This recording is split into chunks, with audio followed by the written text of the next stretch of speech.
አምነንና ቤተሰቡ ቤታቸው ከተቃጠልን በኋላ መሸሸግ የለም ብለው ያሰቡት የአያቱ ቤት ነበርና ወደዛ አምርተዋል። አያቱ በጣም ሰው ናፍቆኛል፣ ከአሁን በኋላ ብቸኝነት በቃኝ፣ ስለዚህ ከሰዎች ጋር ነው መኖር የምፈልገው በማለት እሱን ነግረዋለች። እናም በዚህ መካከል አምነን ሌላ ምንም አይነት አማራጭ ስለሌለው መሄድ ስለነበረበት ብቻ ወጥቷል። ግን ከዛ እሳት አደጋ እንዴት ሊተርፉ ቻሉ?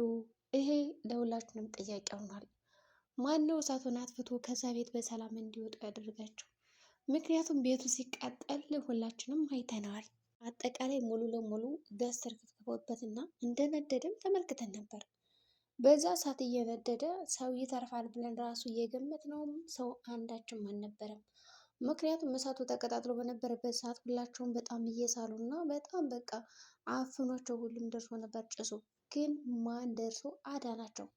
ምናልባት አቶ አምነን ደውሎ መስሪያ ቤት ላሉ ሰዎች ቃር ምናምን ተሰብስበው ቶሎ ደራሽ ወይም ደግሞ አምቡላንስ ነገር ጠርተው እዛ ያንን እሳት አጥፍተው በሰላም እንዲወጡ አደረገ ወይስ ነገሩ እንዴት ነው? ሙስጠፋም በዛ ሰዓት አልነበረም። ሲፈንም በርጋ ነበረች ካቃጠለችውም በኋላ። ስለዚህ አሁን ላይ ማን አወጣቸው የሚለው ጥያቄ ለኛ ራሱ እንቆቅልሽ ሆኗል ማለት ነው። ሌላው ደግሞ ሜርሲ ከእሳት አደጋው ለማምለጥ ስትሞክር ትንሽዬ ጭረት ፊቷ ላይ ነክቷታል ማለት ነው። የሚሆነበት እዛ እሳት አደጋ ነው እንውጣ ስትላት ያው ጀሪን ለማስወጣት በሞከረችበት አጋጣሚ በጣም ብልህና እየዋህ ሆና ነበረ በሰዓቱ። በዛም እንግዲህ ከበሩ ጋር ስታገጫት ፊቷን ጫር አድርጓታል ማለት ነው። በዚህ ምክንያት ደግሞ ሲጨቃጨቁም ሰምተናል። እናም ከአዲስ ቤት ከሄዱ በኋላ ጀሪ ምንድነው ወደዛም ወደዚህ የሚያሮጥሽ? የመጣ ነው እኮ አዲስ ቤት ነው። ከዚህ ቤት ገብተሽ ብትጠፊ እኛ የለንበትም። ስለዚህ የምታደርገውን እያንዳንዱ ነገር በጥንቃቄ ማድረግ አለብሽ ማለትም አናግራታለች። በዛ ምክንያት ችግር የለውም እኔ አልጠፋም የሚል ምላሽ ነበር የመለሰችው። አንቺስ ግን ይህን ቤት ታውቀዋለሽ ወይ ስትላት እኔ አውቀዋለሁ በትንሹም ቢሆን እንመላለስበት ነበረ። ያው እንግዲህ የወንድሜ ልጅ አያት አይደለች እች ሴትዮ። ስለዚህ የኔ ወንድም ያው እንግዲህ ግዴታ ዝምድና ባይኖረንም ግን ደግሞ ተቀራርበን ስለነበረ እመጣለሁ በሚለው ሀሳቧን ሰጠቻትና ገለል ለማለት ጀመረች። በዚህ መካከል በሩ ይንኳኳና እንግዲህ የአምነን አያት ትመጣለች ማለት ነው። በእርግጥም የአምነን አያት መምጣቷ በጣም አሪፍ ነገር ነው ብዬ አስባለሁ። እውነቱንና ውሸቱን የምትለይበት አንዳንድ ነገሮችንም ሰንዘር እያደረገች ነው ያለችው።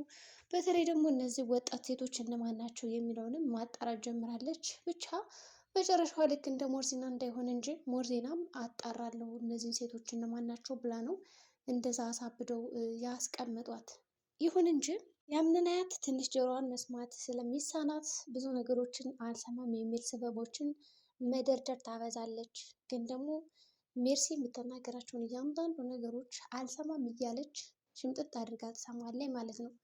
እናም ዛሬ በሩ እንደከፈተችላት ማነሽ በሰላም ግቢ ትላታለች። መግባት የማመቸስ ወዴት ይቀራል ትልና ያው በራሴ ቤት ማነው ደግሞ ግቢ ውጭ የሚለኝ ብላ ዝልል ብላ ነው የገባችው። በዛ ምክንያት ምን አልሽኝ በማለት ጥያቄውን አንድ ጊዜ ደግማላት ነበረ። ዛህራም እንኳን ደህና መጣሽ የሚል ምላሽ ብቻ መለሰች እና ወደ ውስጥ እንድትገባ አደረገቻት። አምነንም ከአያቱ ጋር ቁጭ ብሎና ከአክስቱ ጋር ቁጭ ብሎ ማውራት ጀመረ። በዛ ምክንያት አምነን እነዚህ ሴቶች እነማን ናቸው ያመጣቸው ሴቶችን በጣም ጸባይ ያላቸው የሚል ምላሽም ሰጣቸው። እሱም እንግዲህ አዎ በጣም ስነስርዓት ያላቸው ናቸው በማለት ይመልስላታል። በዛ መካከል ታዲያ የትኛዋ ናት ሚስትህ በማለትም ጠይቋታል። እንዲሁም ደግሞ ጠይቃለች። አምነንም ጀሪ ትባላለች በማለት ይነግራታል። በዛ ምክንያት ቀደም ብላ የተዋወቀቻት ቤሊን ስትሆን ቤሊንን በፈገግታና ደስ በሚል ሁኔታ ነበር የተቀበለቻት። ግን አሁን ፈተና ለጀሪ ተሰጥቷታል። ጀሪ አሁን ላይ እንደወደቀች ነው የሚታየው። ምክንያቱም አምነንን እንዲሁም ደግሞ ሲፈንን ሜርሲን እዚህ ቤት ማስወጣት እፈልጋለሁ፣ ግን ደግሞ በተለይ ሜርሲን ከዚህ ቤት ለማባረር አንቺ ከአምነን ጋር ማጣላት ይኖርብሻል። በዛ ላይ ደግሞ ሚስቱ አይደለሽ፣ ምንም ነገር አድርግ ብትይው እምቢ አይልሽም ብላ የምታስበው።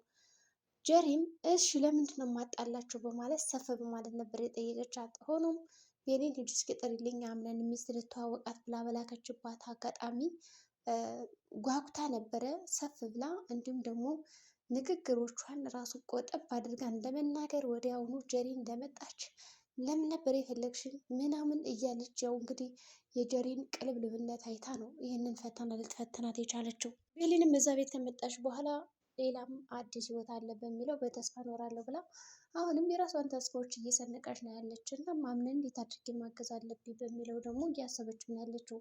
አምነን ከደረሰበት አንጻር በጣም ሲያለቀስ እና ስብርብር ብሎ ነው ያለው። በተለይ ደግሞ የእናቱ ማስታወሻ የሆነው ነገር እንዳለ ሲወድም በጣም የተሰማው ስሜት ከአቅሙ በላይ ነበረ። እንደምንም አድርገው ያው ከቁጥር አለመጉደላቸውን ብቻ መስክረው ከዛ ቤት ወጡ። ሲፈንም በጣም ስታስመስል ነበር ከዛ ሁሉ ቁጭ ብላ በጣም ስታለቅስ በጣም በቃ ኧረ ሲፈን በቃ ትችላለች አልኳችሁ። እንግዲህ ያው ገላት በነበረበት ሰዓትም ስታለቅስ ነበረ። አሁንም ቤቱን እንደዛ አቃጥላባቸው ማለት ነው። በጣም ነው ስታስመስል የነበረው፣ ስታለቅስ ነው የነበረው። እንደውም ሜርሲ በተቃራኒው በሁለቱም ጊዜ አላለቀሰችም። ካለቀሰችም በኋላ ነገሮችን ቀለል አድርጋ ነው ያየቻቸው። ከዛ በተጨማሪ ምንድን ያደረገችው ሙስጠፋ ለምንድን ነው እንደዛ ያደረግሽው ማለት ይጠይቃታል ሲፈንን። ሲጀምር ብነግረው ኑሮ ታስቆመኛለህ፣ ይህ ነገር እንዲሆን ስላልፈለግኩ ነው ትለዋለች ማለት ነው ሲፈን። ሙስጠፋ በእርግጥም ቤቱ እንዲቀጥል ፈቃደኛ አልነበረም። ሙስጠፋ ያን ያክል ክፉ አይደለም በነገራችን ላይ። በተለይ ደግሞ አሁን ጀሪን መጥቶ ካያት በኋላ ፍቅሩ እንደ አዲስ ሀገር ሽቶበታል። ለዛም ደብሮታል ማለት ነው ቤቱ ስለተቃጠለ። ምንድነው ዓላማ ከዚህ ከመጣ በኋላ ሀሳብክን ቀየርክ የሚል ጥያቄ ስሰነዝርለት እሱ ምንም አይደል በማለት ነገሮችን ለመሸፋፈን ሞከረ። ለማንኛውም ትንሽ ከተጨቃጨቁ በኋላ ወደ ውስጥ ገባና ከሜርሲ ጋር ይገናኛሉ። የሜርሲና የሙስጠፋ ንግግር ታዲያ አንዳችም ሰላም አልነበረም። ሲፈን በዚህ መካከል ጠረጠረች። እነዚህ ሰዎችማ የደበቁኝ ነገር አለ፣ ምንድነው አማርኛ እያወራን ግን ደግሞ ሊገባት ያልቻለ የሚለው ነገር ጥያቄ ሆኖባት ሲፈን ቆይ የማላውቀው ነገር አለ በማለት ብቻቸውን ከሆኑም በኋላ ትጠይቀዋለች። እሱም አረ የለም ደህና ነን በማለት ነገሮችን ቅልብስ ያደርጋል። ግን ደግሞ ሲፈን የማታውቀው የጀሪ የተደበቀ ፍቅርና የሙስጠፋ አለ። አሁን ሲፈን ፍቅረኛ ነው ብላ ነው የምታስበው። እንዲሁም አልጋ ላይ ቁጭ ብሎ ራሱ ሲጀናጀን እንኳን አይታ ምንድን ነው የሚያስገለፍጥን ያዝ እያለው ስትለው እያወራው ነው ከሴት ጋር ይላታል። በዛ ምክንያት እኔ ስትለው አንቺ ወዴት ትሄጂብኛለሽ የሚል ምላሽ ነበር የመለሰው። በዛ ምክንያት ቀጠል ልርር ብላ ነበረ። ግን ደግሞ ወዴት ትሄጂብኛለሽ የሚለው ቃሉ ሰብሯታል ብዬ አስባለሁ። እና የአምነን አያትና የጀሪ ፈተና ምንድን ነው?